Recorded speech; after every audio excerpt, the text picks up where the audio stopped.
मेरे प्रिय बच्चे, आज मैं तुझसे कुछ ऐसी बातें करना चाहती हूँ जो तुझे तुम्हारे जीवन में हो रही घटनाओं के बारे में बताएं। हालांकि तुम्हें अभी तक पूरी जानकारी नहीं है, लेकिन मुझे विश्वास है कि यह बातें तेरे लिए महत्वपूर्ण होंगी। तू मेरा सच्चा भक्त है और मुझे तुझसे यह बातें साझा करनी है, क्योंकि तेरा कल्याण मेरी जिम्मेदारी है। तुझे अब कुछ बातें जानने की आवश्यकता है, क्योंकि कोई तुझे नुकसान पहुंचाने की कोशिश कर रहा है। तू जानता है, एक महिला तुझसे जुड़ने का प्रयास कर रही है, और यह कोई साधारण महिला नहीं है। वह तेरे जीवन में खलबली मचाने का प्रयास कर रही है। उसकी नीयत साफ नहीं है। इस महिला ने तुझसे जुड़ने के लिए कई चालें चली हैं। वह तेरे बारे में सब कुछ जानने की कोशिश कर रही है। वह तुझसे शादी करने की इच्छा रखती है और इसके लिए उसने अपनी पूरी ताकत लगा दी है। यह महिला तुझसे जुड़ने के लिए तंत्र मंत्र और काला जादू का सहारा ले रही है। वह तांत्रिकों से मदद मांग रही है ताकि वह तुझे अपने वश में कर सके। इस महिला ने तुझे पाने के लिए हर तरीके का प्रयोग किया है और अब वह तुझे अपनी जिंदगी का हिस्सा बनाने के लिए किसी भी हद तक जा सकती है। उसकी नीयत स्वार्थ से भरी हुई है और यह सब वह अपनी लालसा को पूरा करने के लिए कर रही है। तांत्रिक के पास जाकर उसने तुझे पाने के लिए काले जादू की सहायता मांगी। वह तुझे अपने वश में करने के लिए किसी भी तरह के उपाय को अपनाने के लिए तैयार है।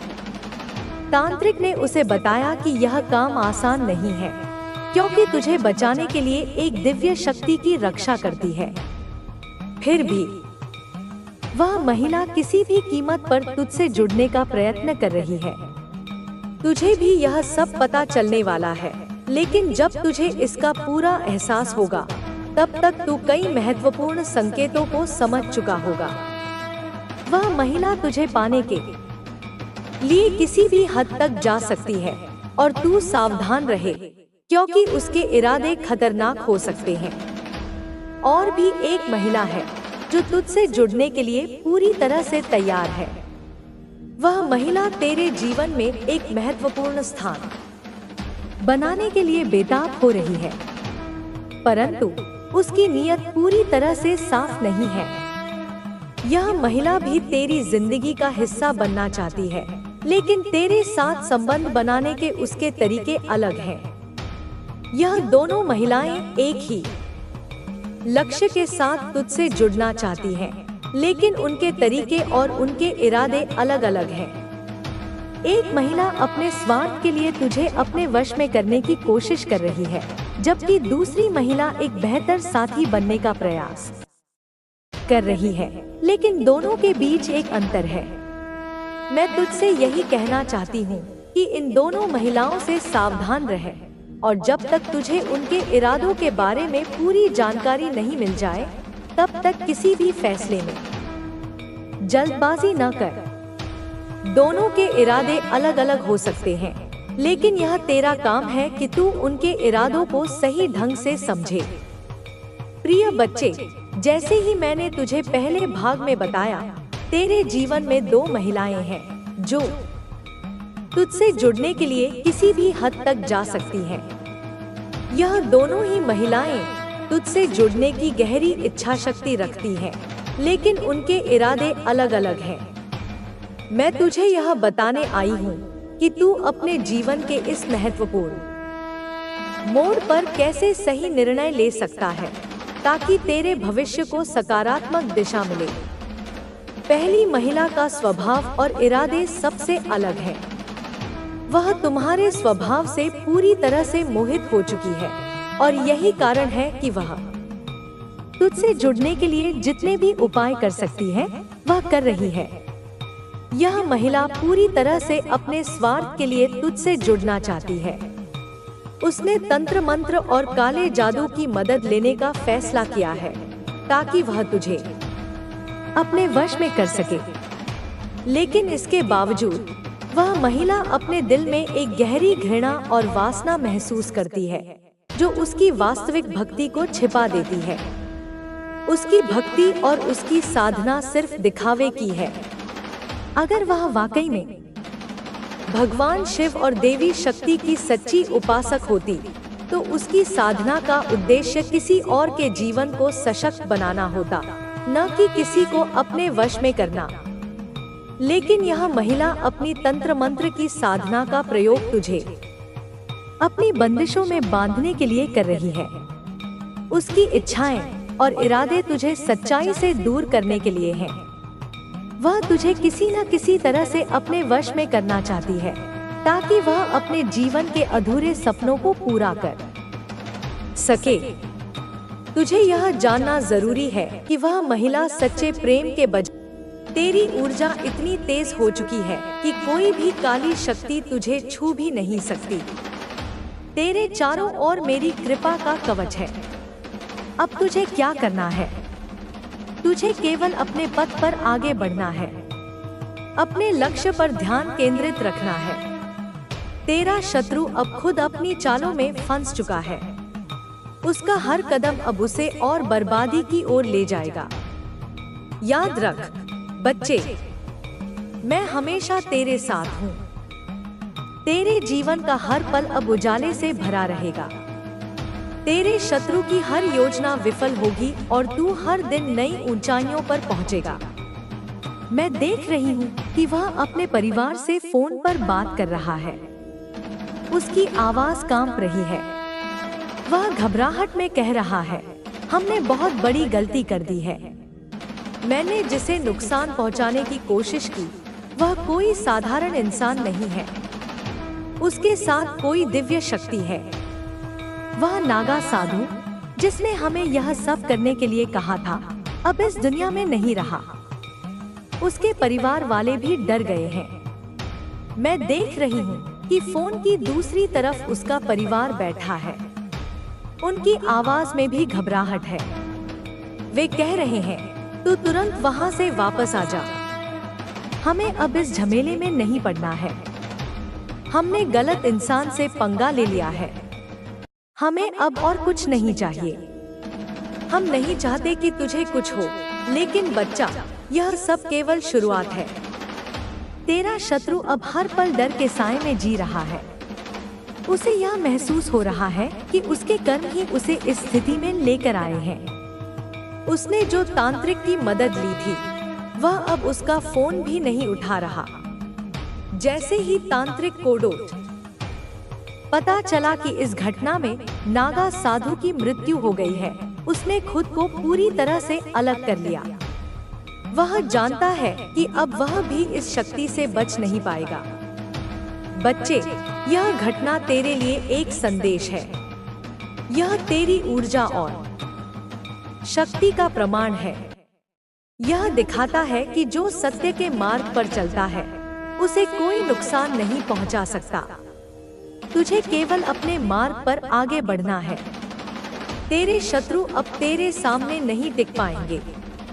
उनकी हर योजना विफल होगी। तू अपने जीवन में नई ऊंचाइयों को छुएगा।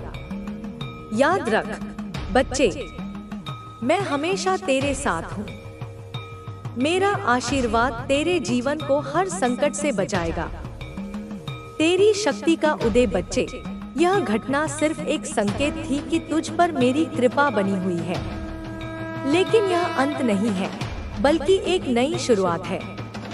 तेरा शत्रु अब डर के साए में जी रहा है। वह जान चुका है कि उसके हर कृत्य का परिणाम अब उसी पर भारी पड़ने वाला है। मैं देख रही हूँ कि वह अब हर पल असमंजस में है। वह सोच रहा है कि आखिर ऐसा क्यों हुआ। उसकी योजनाएं हमेशा सफल होती थी, लेकिन इस बार कुछ अलग हुआ। इस बार उसकी हर चाल उसी पर भारी पड़ गई। यह देखकर उसकी आत्मा कांप उठी है। अब वह न तो किसी तांत्रिक से संपर्क कर सकता है, न ही किसी और उपाय की तलाश कर सकता है। उसकी सोच न समझने की शक्ति जैसे ठप पड़ गई है। उसने जितनी चालें चली थी वे सब उसकी खुद की बर्बादी का कारण बन गई। बच्चे, यह तेरा समय है। अब तुझे और मजबूत बनना है। यह सिर्फ एक युद्ध नहीं था, यह तो शुरुआत थी। तुझे अपने जीवन के लक्ष्य पर आगे बढ़ना है। शत्रु का पश्चाताप मैं देख रही हूँ कि तेरा शत्रु अब पश्चाताप की आग में जल रहा है। वह अपनी हर गलती को याद कर रहा है। उसे एहसास हो रहा है कि उसने जो किया वह गलत था। लेकिन बच्चे, यह पश्चाताप सिर्फ डर से उपजा है, न कि सच्चे हृदय से। उसके मन में एक अजीब सी बेचैनी है। वह रातों को चैन से सो नहीं पा रहा है। उसकी आंखों के नीचे गहरे काले घेरे बन चुके हैं। हर बार जब वह सोने की कोशिश करता है तो उसे वही घटनाएं याद आ जाती हैं। उसे वह नागा साधु याद आता है जो भगदड़ में मारा गया। उसे हर बार लगता है कि जैसे बृहस्पति का नियम है कि यदि किसी ने बुरा किया तो उसे तुरंत उसका फल भी भुगतना पड़ेगा, और यदि उसने अच्छा किया तो उसे भी उसकी पूजा आराधना का फल मिलेगा। इसलिए यह स्पष्ट है कि तेरे राइवल की जीवन में जो भी कठिनाइयां आ रही हैं, वे उसके अपने कर्मों का फल है। यह कोई संयोग नहीं, बल्कि एक दिव्य न्याय है जो उस इंसान को उसकी गलतियों की सजा दे रहा है, जिससे तुझे फायदा हो रहा है, क्योंकि तुझे मेरे और दिव्य शक्तियों का संरक्षण प्राप्त है। अब सुन मेरे बच्चे, मैं तेरे लिए दिव्य संदेश लाई हूँ कि तुम किस तरह से दिव्य रूप से संरक्षित हो। तुझे यह जानना जरूरी है कि जो भी मुश्किलें तेरे सामने आई हैं, वे सभी बहुत सोची समझी साजिशों का परिणाम थी। तुझे गिराने, तुझे कमजोर करने के लिए तेरे खिलाफ योजनाएं बनाई गई। तेरे ऊपर कई बार अटैक हुआ, पर मैं तेरे पूर्वज और दिव्य शक्तियां तुम्हें बचाने के लिए सदैव जागरूक थी। यह सब तुम्हारे लिए एक परीक्षा थी जिसमें तुम्हें मजबूती से टिके रहना था, और तुमने किया भी। तुमने हार नहीं मानी, तुम मजबूत बने रहे। पर बच्चे, मैं तुम्हें एक सुझाव देना चाहती हूँ। अपने जीवन में सावधानी बरतनी होगी, क्योंकि कोई इंसान तुम्हारे जीवन में ऐसे भी आ सकता है जिसकी मंशा अच्छी ना हो। वह तुम्हारे जीवन में नकारात्मक ऊर्जा लेकर आ सकता है। इसलिए ध्यान रखना, किसी के हाथ से सफेद मीठा खाना मत। तिल की कोई भी चीज खाने से बचो, और यदि कोई तुम्हें कोई उपहार, परफ्यूम या कोई वस्तु दे तो उसे सोच समझकर स्वीकार करो, क्योंकि यह देखना आवश्यक है कि वह वस्तु या उपहार किसी तरह का ब्लैक मैजिक या नकारात्मक ऊर्जा लेकर तो नहीं आया है। तुम्हारे आसपास जो भी चीजें आती हैं, जैसे फूल, नेल पॉलिश या कोई भी छोटी वस्तु, उन पर भी ध्यान देना जरूरी है। यह सब कुछ तुम्हारे लिए रक्षा की दृष्टि से जरूरी है। इस बार भगवान ने तुम्हें बचाया है, क्योंकि तुम उनके बहुत प्रिय हो। तुम उनके संरक्षण में हो, इसलिए तुमने उन नकारात्मक शक्तियों को मात दी जो तुम्हें नुकसान पहुंचाने के लिए थी। लेकिन मैं फिर भी कहती हूँ, सतर्क रहो। अपने मन और शरीर का ध्यान रखो, क्योंकि नकारात्मक शक्तियाँ कभी भी वापस आ सकती हैं। इसलिए तुम्हें हमेशा सजग रहना है। यह समझना कि तुम्हारा घर, तुम्हारे कपड़े और तुम्हारे आसपास की हर चीज कितनी महत्वपूर्ण है। तुम्हें हर कदम पर सतर्क रहना होगा। बच्चे, मेरी ममता के साथ यह बातें तुम्हें समझानी है कि तुम अपने जीवन में हर दिन हर पल अपने कर्मों को शुद्ध करो। अपने मन को निर्मल रखो, क्योंकि इसी से तुम्हें दिव्य संरक्षण मिलेगा। यह संरक्षण तुम्हें किसी भी बाधा से बचाएगा। तुम्हारे दुश्मनों की चालाकियां नाकाम होंगी। तुम्हारा जीवन सुख, शांति और समृद्धि से भर जाएगा। तुम आत्मा की शांति और आंतरिक शक्ति को प्राप्त करोगे, और मैं हमेशा तेरे साथ रहूंगी, तेरी रक्षा करूंगी। तुझे मार्गदर्शन दूंगी। इसलिए उठो जागो, अपने जीवन को बेहतर बनाने के लिए कर्म करो, सत्य की राह पर चलो, अपने मन की शुद्धि करो और मेरी शक्ति को महसूस करो। मैं तेरे हर कदम पर तेरे साथ हूँ। मैं तेरी शक्ति हूँ, मैं तेरी सुरक्षा हूँ और मैं तुझे कभी अकेला नहीं छोड़ूंगी। बोल मेरे बच्चे, तू क्यों इतना सहमा हुआ है? क्यों तेरे मन में इतना भय है? क्यों तेरे हृदय में इतने प्रश्न हैं? क्यों तू इतना टूटा हुआ महसूस करता है? क्यों तुझे लगता है कि इस संसार में तू अकेला है? क्यों तुझे ऐसा प्रतीत होता है कि ईश्वर ने तुझे केवल पीड़ा सहने के लिए इस धरती पर भेजा है? ओ मेरे लाल, क्या तू यह भूल गया कि तू मेरा अंश है? तू मेरी संतान है। तुझ में मेरा ही रक्त प्रवाहित हो रहा है। तुझे मैंने अपनी शक्ति से जन्म दिया है। तुझे मैंने अपने आंचल की छाव में पाला है। तू भले ही भूल गया हो कि तेरी पीठ पर किसकी कृपा है, पर मैं एक पल को भी तुझसे विमुख नहीं हुई। मैं तेरे हर आंसू को जानती हूँ। मैं तेरे मन के हर दर्द को पढ़ लेती हूँ। मैं तेरी रातों की नींद जानती हूँ। मैं तेरी छुपी हुई चीखें सुन सकती हूँ। मैं उस घुटन को महसूस कर सकती हूँ जो तू किसी से कह नहीं पाता।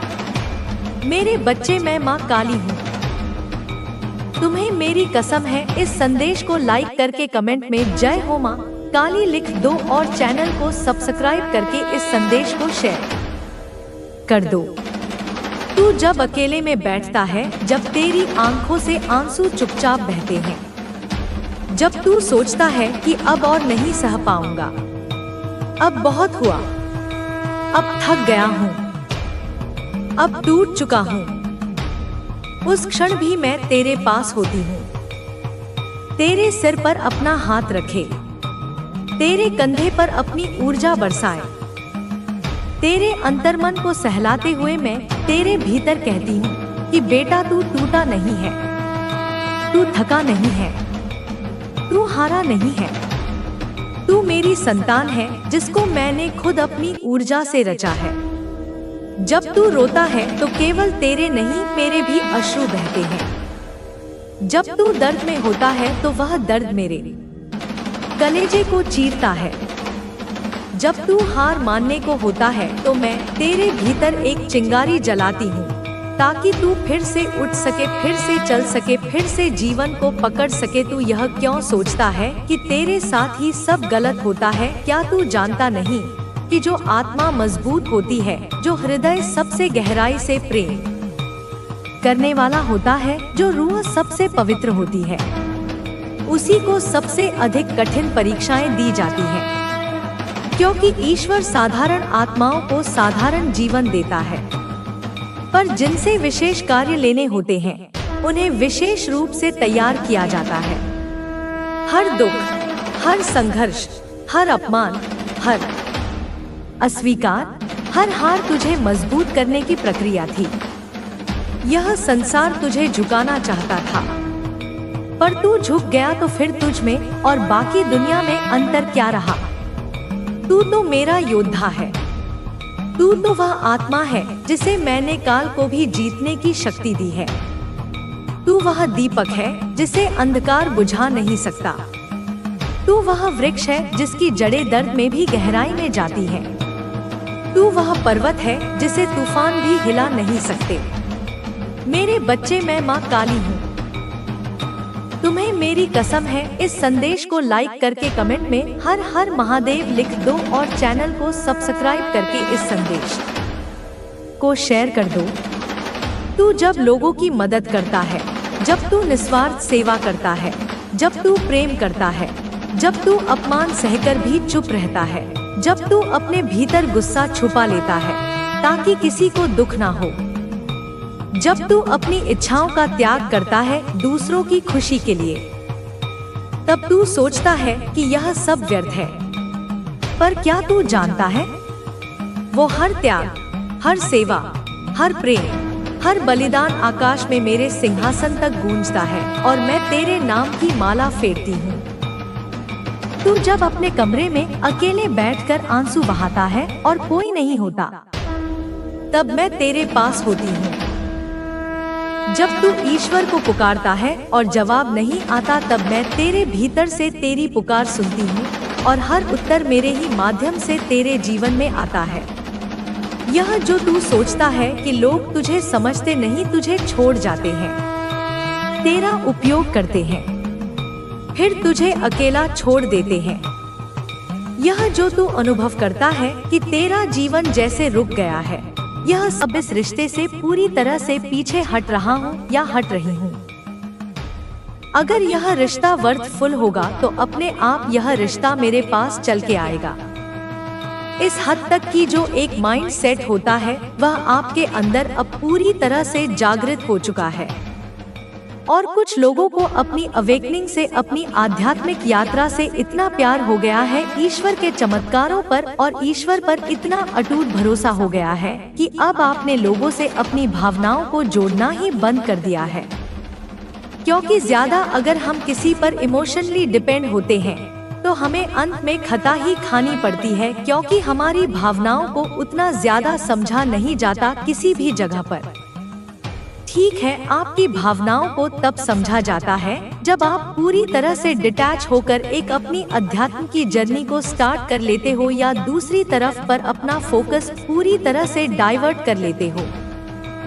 जब आप अपनी एनर्जी एक तरफ से हटा के दूसरी तरफ करते हो तो वह एक तरफ वाला जो इंसान है जिसको आपने इतने महीने, इतने साल इतना पैम्पर किया, इतना प्यार दिया, जब वह देखता है कि यह वाली एनर्जी अब पूरी तरह से कट ऑफ हो गई है तो फिर वह आपके पीछे पीछे कुत्ते की तरह भागता है जहां पर आपको लगे। और वैसे तो यह चीज आप लोग कर चुके हैं।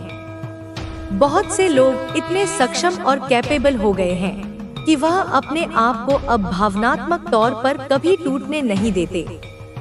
छोटी छोटी बातों पर उनको अब वह ट्रिगर नहीं होते।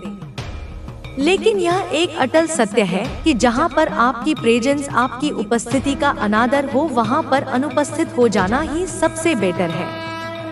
इसका बहुत बड़ा मतलब है कि जहां आपको पसंद ना किया जाए वहां से दूर हट जाइए, और फिर एक समय ऐसा आएगा कि वह लोग आपको हर जगह सर्च करेंगे, आपको पागलों की तरह ढूंढेंगे कि आप कहां हो और किस हाल में हो।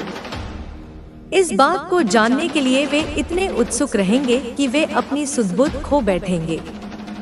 जिन लोगों ने आपको डिमोटिवेट किया था, एक टाइम पर आपको हमेशा डिफेम किया था, आपकी लाइफ में कौन सी ब्लेसिंग्स आ रही हैं, यह जानने के लिए फिर वही लोग आपको सर्च करते हैं। और यही आप जो सफलता की सीढ़ी चढ़ रहे हो, जो सीढ़ी आप आसमान तक चढ़ रहे हो ना अपनी लाइफ में, यही एक सबसे बड़ा कारण है इस चीज को प्रूफ करने का कि आपने अपने आप को उन सभी टॉक्सिक, उन सभी टेकन फॉर ग्रांटेड वाले रिलेशनशिप से, जो इमोशनल बैक विड्रॉल है, वह पूरी तरह से कर ली है। अब आपको भावनात्मक रूप से कोई चाह के भी तोड़ नहीं सकता। आप इतने ज्यादा मजबूत हो चुके हैं, आप इस तरीके से मजबूत हो चुके हैं कि जिनके ऊपर आप कभी अपनी जान छिड़कते थे, अब आपके मन में यह चीज होती है कि आना है तो आ, नहीं तो जा साइड में। आना है तो पूरे ढंग से आ, पूरी रिस्पेक्ट दे, मेरी कदर कर, मेरी वैल्यू कर, मेरी भावनाओं की जो है वह कदर कर। और अगर नहीं कर सकते, मुझे हमेशा डिसरिस्पेक्ट देनी है, मुझे हमेशा डिवैल्यू करना है, तो आप अपने रास्ते पर चलिए और हम अपने रास्ते पर चलेंगे। इस हद तक का एटीट्यूड जिसके लिए आप कभी सोचते थे कि मैं तो इस रिश्ते के बिना एक पल भी जी ही नहीं सकता या जी ही नहीं सकती, उस रिश्ते के लिए यह फौलादी एटीट्यूड आपके अंदर आ चुका है। बहुत से लोगों के अंदर यह आ चुका है और अभी भी कुछ ऐसे लोग हैं जो तड़प रहे हैं अपने रिलेशनशिप्स को लेकर। पर जो लोग अभी भी तड़प रहे हैं वह आने वाले 8 महीनों के अंदर अंदर इतना ज्यादा ट्रिगर हो जाएंगे और उन ट्रिगर से इतने ज्यादा अवेकन हो जाएंगे कि आपके मन में भी उस रिलेशनशिप के लिए आ जाएगा कि बस बहुत कर लिया, बहुत दे दिया, सिर्फ दिए ही जा रहा हूँ या दिए ही जा रही हूँ। आपके अंदर 8 महीने के अंदर अंदर यह फीलिंग आने वाली है। 8 महीने के अंदर अंदर जिनसे आप अभी भी इमोशनली अटैच हैं, उनसे आपको इस तरीके के ट्रिगर मिलने वाले हैं। पर यह सिर्फ 20% लोगों के लिए है जो अब तक अवेकन नहीं हुए हैं, जिनको अभी भी लोग, समाज, रिश्तेदारी, अपना, यह मेरा, वह मेरा, जिनको यह मोह है। आप जो स्ट्रॉन्ग हो चुके हैं, उनको कोई भी अब शैटर नहीं कर सकता, उनको इमोशनली कोई तोड़ नहीं सकता। अब आपको कोई भी नहीं तोड़ सकता। आप में से कुछ लोगों की लाइफ में इतना ज्यादा बैलेंस आ गया है, एक इतनी स्टेबल लाइफ हो गई है, मतलब जो आप लोगों के आगे कभी हाथ फैलाते थे छोटी छोटी बेसिक नीड्स के लिए, मटेरियलिस्टिक चीजों के लिए, अपने रिलेटिव्स के आगे, अपने एक्विटेंस के आगे या जानकारों के आगे अगर आप हाथ फैलाते थे, तो अब आपकी लाइफ में इतना बैलेंस आ गया है कि आप इतने स्टेबल तो हो गए हैं। आपको ईश्वर ने इतना सेट तो कर दिया है। लेकिन कुछ लोग तो अभी भी स्ट्रगल कर रहे हैं, जैसे किराए के घर पर रह रहे हैं और अपने घर की इच्छा कर रहे हैं। कुछ लोगों की जॉब एकदम स्टेबल नहीं है, कुछ लोगों का करियर स्टेबल नहीं है, तो यह बहुत ही कम लोगों के लिए है। पर ज्यादातर आप लोगों की ऐसी कोई एक चीज में सेटिंग हो गई है आपकी कि आपकी एक पक्की इनकम होती है, ना कि इतना तो मेरे को हर महीने इनकम आएगा ही आएगा, इतने मेरे फाइनेंशियल और मटेरियल चीजें मेरी पूरी तरह से सेट हो गई है। अब आपको उससे ज्यादा और चाहिए तो वह एक अलग बात है, लेकिन ईश्वर ने आप में से बहुत से लोगों को इतना सेट कर दिया है कि आप कभी भूखे नहीं मरेंगे। इतना आपके लिए ईश्वर ने इंतजाम कर दिया है। उनकी कृपा इतनी है कि आपको हर महीने कहीं ना कहीं से एक जो फिक्स्ड इनकम होती है, डेडली श्योर इनकम की, इतना तो मेरे पास आएगा ही आएगा और मेरी लाइफ सेट है और इतना मटेरियलिस्टिक मैं लाइफ जी सकता हूँ। इतना इनकम एक इतनी रैंडम डिजिट में मेरा यह इनकम है और इतना मुझे खर्चा करना है। तो इस तरीके से जो सेटिंग होती है, तो आप दुनिया में देखो लोगों के पास अपने घर नहीं है। लोग इतना ऐसे ठंडे गर्म मौसम में कितना निकल कर काम करते हैं और क्या दिहाड़ी उनकी होती है, एक दिन में वह कितना ही कमा लेते हैं। कुछ लोग ऐसे भी हैं, पर आपके साथ वह ऐसी चीजें नहीं है। आपको ईश्वर ने इतना सक्षम बना रखा है कि आप अच्छा खा सकते हैं, अच्छा पहन सकते हैं और घूम घाम सकते हैं, अपनी लाइफ में पूरा एंजॉय कर सकते हैं। यहाँ पर इसीलिए कहा जा रहा है कि आप लोगों को अब फाइनेंशियली और मटेरियलिस्टिक सेक्टर में भी आपको कोई तोड़ नहीं सकता। इतना पक्का आपका इनकम का सोर्स हो चुका है। और जिन लोगों का अभी तक नहीं हुआ है, आने वाले 5 महीने से लेकर 10 महीने तक उनका भी होने वाला है। आपकी लाइफ में फाइनेंशियल और मटेरियल इतने बड़े चेंजेज आ रहे हैं कि अभी जिनको जितना मजाक उड़ाना है उड़ाने दो। आपकी गरीबी पर, आपकी मजबूरियों पर आने वाले समय में आपकी लाइफ में बहुत बड़े चेंजेस होंगे। आपको थोड़ा सा बस पेशेंस रखने की जरूरत है। ईश्वर आपको बता रहे हैं कि किन सेक्टर्स में आप मजबूत हो रहे हैं। फाइनेंशियल एंड मटेरियलिस्टिक मतलब एक भौतिक सुख सुविधा। आप में से बहुत से लोगों का एक पक्का भौतिक सुख सुविधा का इंतजाम हो चुका है, तो इन चीजों में आपको अब कोई तोड़ नहीं सकता।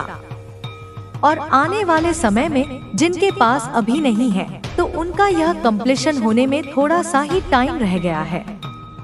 आप थोड़ा सा पेशेंस रखिए। बहुत जल्द आपकी लाइफ में एक डेडली श्योर सक्सेस होगी और एक ऐसी चीज होगी कि हाँ, हमारा एक इनकम का सोर्स पूरी तरह से पक्का हो चुका है, हमारा बिजनेस सेट हो गया है, हमारी लाइफ अच्छे से सेट हो गई है। इस टाइम में आपको थोड़ा सा सब्र करने की जरूरत है। बहुत जल्द वह भी हो जाएगा। आपको अब किसी की कोई जरूरत नहीं है। अब सुनिए उस महान भविष्यवाणी को जो आपके कानों के माध्यम से सीधे आपकी आत्मा में उतरने वाली है। आपके शत्रु केवल सर नहीं झुकाएंगे, वे धूल में लौटेंगे। वे उस धरती को चूमने के लिए तरसेंगे जिस पर आपके कदम पड़ते हैं। उनका अहंकार चूर चूर होकर परमाणुओं में बिखर जाएगा और वे सार्वजनिक रूप से भरे समाज में अपने अपराधों का इकबाल करेंगे। वे आपको ढूंढते हुए नंगे पैर कांटों भरे रास्तों पर चलेंगे, सिर्फ आपकी एक झलक पाने के लिए, सिर्फ आपसे यह कहने के लिए कि वे कितने बड़े मूर्ख थे। उनका साम्राज्य, चाहे वो दौलत का हो, रुतबे का हो या झूठी इज्जत का, ताश के पत्तों की तरह ढह जाएगा और उस मलबे पर आपकी विजय का ध्वज लहराएगा। यह कोई श्राप नहीं, यह ब्रह्मांड का अंतिम निर्णय है जो आपकी पवित्र ऊर्जा के सम्मान में लिखा गया है। जो लोग आप पर नजर रखते हैं वे केवल आपकी सोशल मीडिया प्रोफाइल नहीं देखते, वे आपकी आत्मा में झांकने की नाकाम कोशिश करते हैं। वे तांत्रिकों और ओझाओं को पैसे देकर आपकी ऊर्जा को दूषित करने का प्रयास करते हैं, लेकिन वे यह नहीं जानते कि आप पर स्वयं महाकाल का सुरक्षा